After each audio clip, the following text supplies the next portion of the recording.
You have 5 strategies, natural strategies. So can you go through those natural strategies? And as you go through them, can you talk a little bit about how they pertain to the menopausal woman? Because for sure, I saw changes to my skin as I went through the perimenopausal process.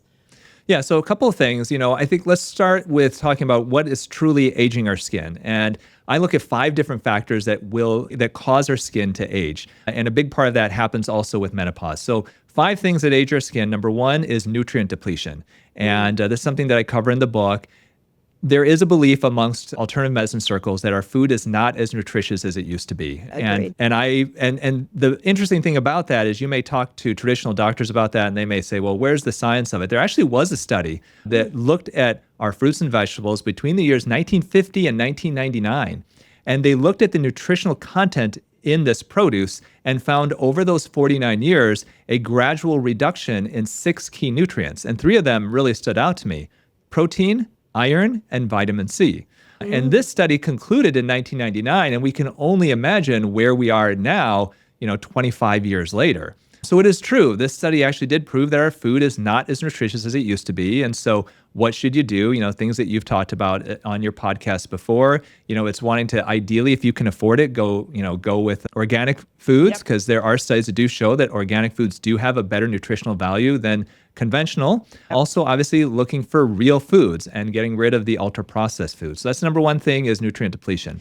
Number 2. Can I ask a question on that? What if you have gut dysbiosis? So what if it's something I constantly think about which is you could take the most amazing supplement, but if your gut microbiome is off, is that nutrient going to be able to be absorbed?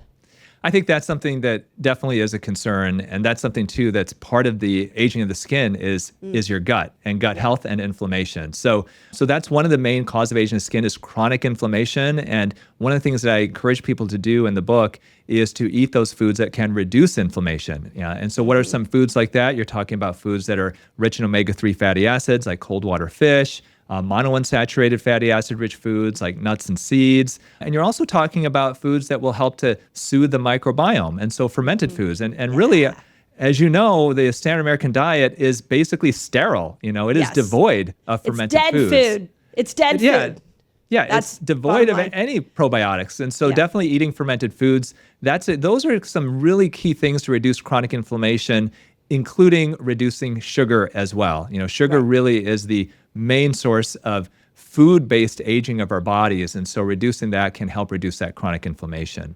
What about alcohol? Does alcohol add to that too? Yeah, so alcohol obviously is a toxin, and that too can increase chronic inflammation. I'm not sure, another cause of aging of the skin of those 5 is going to also be free radicals and oxidation. Obviously, depending on the alcohol, there is an argument that having up to 1 glass of red wine can be beneficial for some due to the antioxidant content too. But that also is controversial. There is more and more people believing that just the toxic effects of alcohol supersede the potential benefits of those antioxidants. Agreed. That's a hard one. Maybe it adds it, but then it depletes it, I get you. And so then the other causes of aging of the skin, oxidation and free radicals, big cause of that is going to be ultra-processed foods. And so going back once again to eating the real foods over the ultra-processed. And then the other 2 causes of aging of the skin, 2 big ones, and we'll definitely focus on this. Number 1 is reduction of collagen. So I mentioned earlier, collagen makes up 70 to 80% of our skin. That is a part of our skin that makes our skin feel firm and tight and youthful. And what happens as we get older, starting about in our mid-20s, Mindy, we lose about 1% of the thickness of collagen every year. But there was a study that found that women after menopause, in the 5 years after menopause, they lose 30% of the thickness of collagen. I thought you were going to say we get it back. I wish.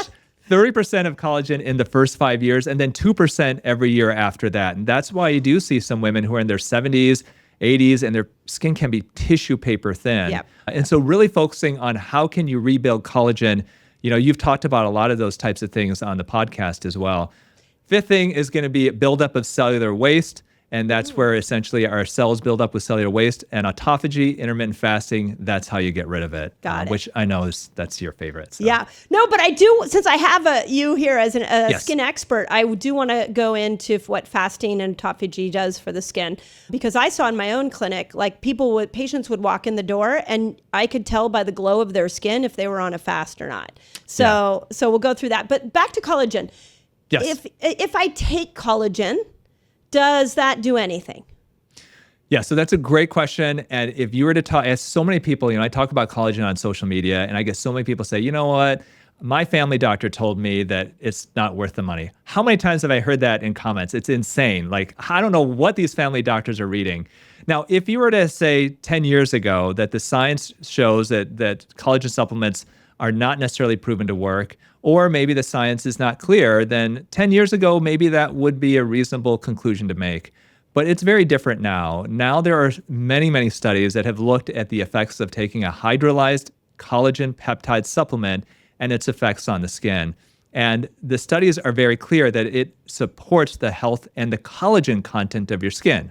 So for example, there have been meta-analyses. There was one published in 2021 of 1,100 patients, another one published just last year, 2023, of over 1,700 patients who took hydrolyzed collagen peptide supplements, and after about 2 to 3 months found an increase, number one, in the hydration of the skin, number two, in the thickness of skin, and number three, there have even been studies that have actually put people on these supplements. They have actually drawn their blood afterwards, and they have biopsied their skin and found pro-collagen, which is a collagen precursor in the blood, as well as an increase in the collagen content in the skin when you biopsy the skin. So the studies really are very clear now.